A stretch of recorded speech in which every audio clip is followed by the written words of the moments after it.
He lived to be 93 years old, had a full life, and a lot of us were expecting it. I know I was. I was bracing myself. I thought he went 10 years further than I thought he was going to go.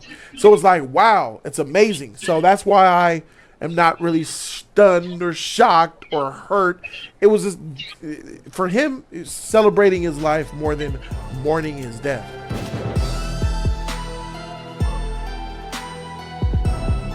James Earl Jones died. He's the voice of everything iconic. And that man lived to be 90. Was it 93? He lived to be 93 years old. James Earl Jones was a black man. He was an artist. He was an icon. He was a hard worker. And he was also obese, bro. I remember how big he was in Welcome Home, Roscoe Jenkins. And I remember when he was yelling at Martin, "Hey, don't take that toy with me. Show some respect." His belly was twerking when he was spit, because that's how much power he puts into his voice. Every time you see James Earl Jones speak, you see the stomach sucking. He uses all parts of his diaphragm to really put that voice out. And he is Mufasa. He is Darth Vader. He's James Earl Jones, man, and he's a fantastic. And I think that people might get it twisted, like, okay, he's just Darth Vader. He's just got the voice. He's a great freaking actor, bro. He's a great actor. I encourage you all to watch the film Great White Hope. It's free on YouTube. You can search it. The Great White Hope in its entirety is on YouTube. I think that's one of his best movies, and it shows who he is. That's James Earl Jones, and he's very slender and in shape. Man was a physical specimen, and then to see him get large like that, and people say you can't be fat and live long. Now I'm a fat dude, and I want to live long. Obviously, I'm gonna have to lose some weight. But looking at James Earl Jones as a man who was 93 and he was heavy as heck, gives me like hope. Like, it's not so bad. Not that I'm trying to aspire to stay fat and live long and James Earl Jones it. I'm just saying, like, he was like, all right, because BB King lived to be an old man too, and he was a large man. So I guess it's about, the quality of food that you eat, the exercise that you're able to get matters too. But I just want to say that Lion King tore me up, and it tore me up because of Mufasa. I didn't have my dad at the time. When Lion King came out, I was living with a friend of the family. We were homeless, and we were living. That's when we first, we were homeless, living with a friend of the family, and that's when Lion King came out. And I looked at Mufasa as my dad. Crazy enough, but I looked up to Mufasa like, that's my dad, or I don't know if that was me saying that's what I want my dad to be. But I just had this. It felt like dad when I watched Lion King. The same feeling that I get when I watch Family Matters with Carl Winslow. He was like my dad. Like, people say, who's your dad? Was it Uncle Phil in Fresh Prince, or was it Carl Winslow in Family Matters? For me, it was Carl Winslow. Carl Winslow was my dad. But when I see Lion King, when I seen it as a kid, he was like my dad. Like, dang, man, everything was okay. He was a power. He was this unstoppable force, this monster, this amazing person. And Lion King had a deep impact on me as a child. And Darth Vader, I don't have to say much. Darth Vader, he wasn't even the original voice. The original voice sounded trash. Shout out to James Earl Jones getting that role and bringing Darth Vader to life, because it's not just about how he looked, it's about that sound. People don't appreciate sound as much as they do visuals. And I'm an appreciator of all things. The cinematography, the sound, the scores, the direction, the look, all of it. And James Earl Jones made a big impact in his career, in a boom in the later half of his career, by showing that he's not just an actor or excuse me, or not just a on stage actor, a performer. He found a way to be a great voice actor too.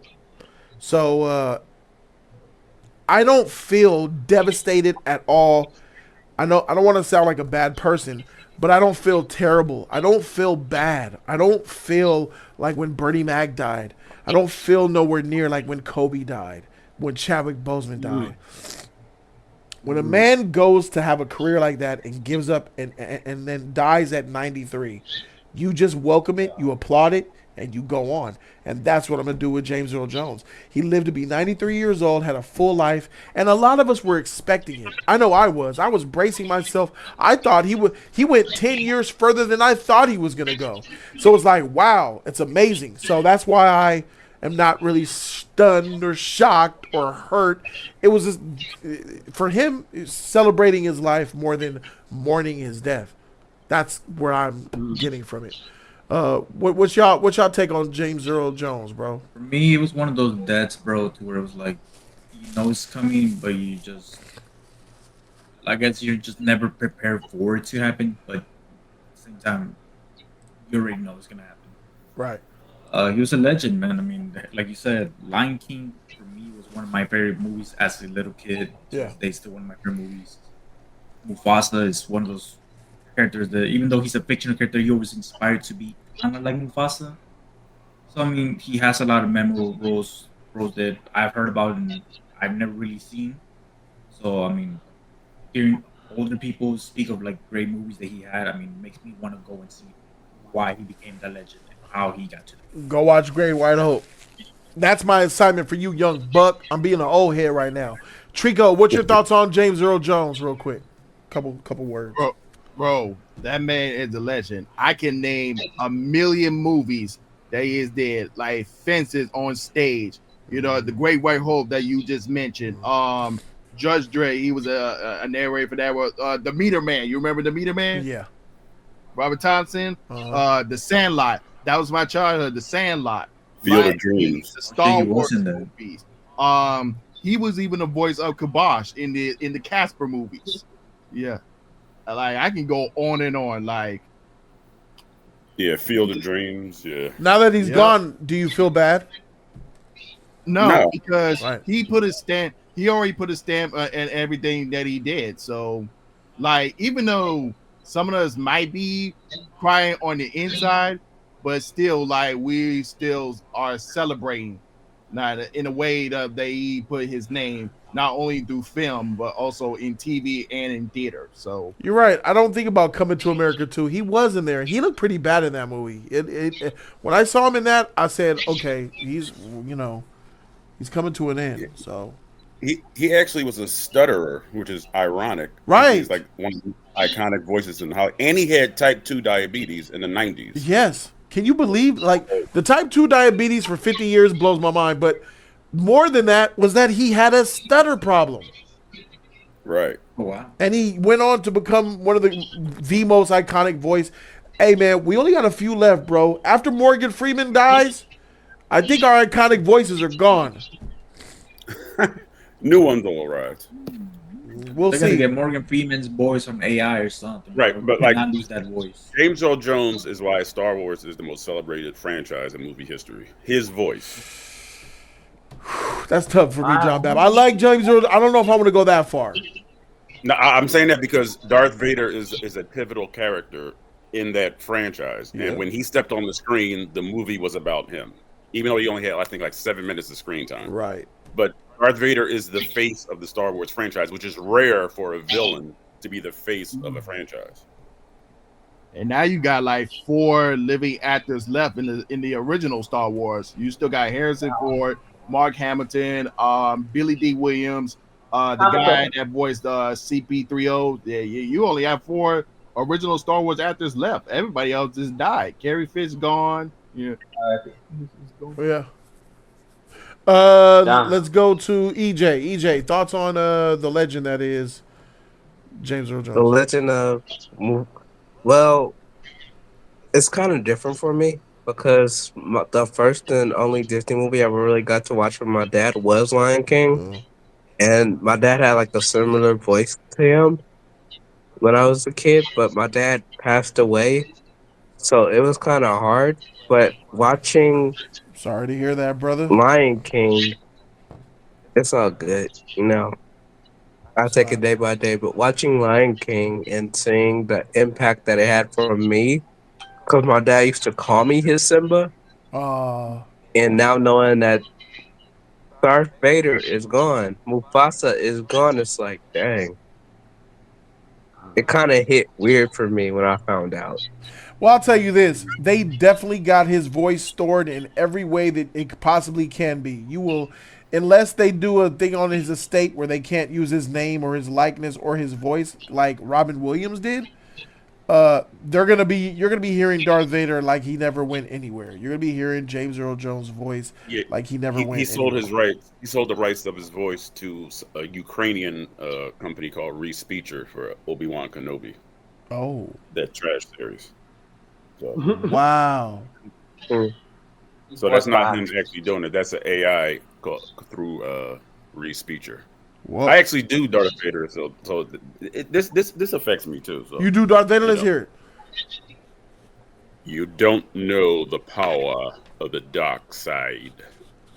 Not bad. I like how you put that dark side because you got to have the crackiness when you say side, but it still cracks, and you got that part. It sounds like you kind of under the weather too, though. Or is it a microphone, man? You sound different, but you still look the same. You still like a Buster from Philadelphia, though. I just want to know. I did have dental surgery 2 weeks ago, but I'm all good. Yeah, I heard about that. Kobe, disciple of Kobe, what's up? What did James Earl Jones have an impact on you all the way in Trinidad? Listen, I love Star Wars, man. You have no idea. I actually started following your channel because of Star Wars, Oh, right? And I think you summed it up perfectly for me. It's not about mourning his death, it's about celebrating his life and what he gave us. You know, he lived a full life, Yeah. you know, it's okay. yeah, I'm really fine. I'm really fine with him passing, you know? yeah. And you're from Trinidad, right? Because they have somebody with a voice called Jeffrey Holder who had a very deep voice too. Okay. From what movie? Star Wars 2.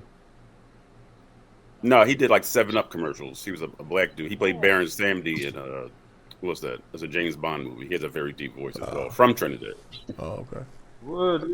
What's his name? I'm gonna Google him. Jeffrey Holder. He did like the 7-Up commercials like back in the day. No more. I'm young too. I'm not that old.